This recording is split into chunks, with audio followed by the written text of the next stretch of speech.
بسم اللہ الرحمن الرحیم۔ میرے بھائی بہنوں اور بیٹیوں، میں قرآن کریم کے فضائل بیان کر رہا ہوں۔ آج میں حافظ قرآن کے فضیلت بیان کر رہا ہوں۔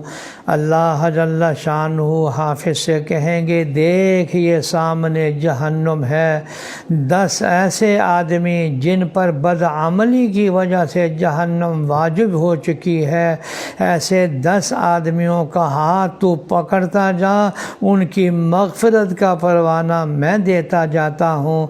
پھر اعلان ہوگا کہ اے حافظ قرآن، جس طرح دنیا میں قرآن پڑھتا تھا اس طرح پڑھتا جا اور جنت کے درجات پر چڑھتا جا۔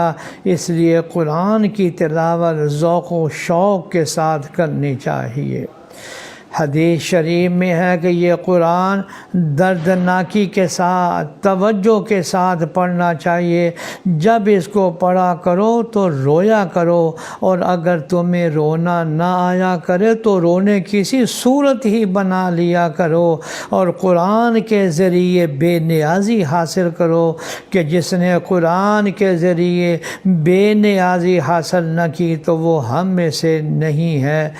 مولانا شاہ ابرار الحق صاحب فرماتے ہیں، جب تلاوت شروع کرے تو نیت کر لے کہ اس سے ہمارے قلب کا زنگ دور ہوگا اور حق تعالیٰ کی محبت پیدا ہوگی، اور یہ تصور رہے کہ حق تعالیٰ سن رہے ہیں۔ تو حدیث شریف میں وارد ہے کہ تلاوت قرآن پاک سے زنگ دور ہوتا ہے۔ اللہ جل شانہ ہمیں قرآن کریم تلاوت کرنے کی اور سمجھنے کی توفیق عطا فرمائے، آمین یا رب العالمین۔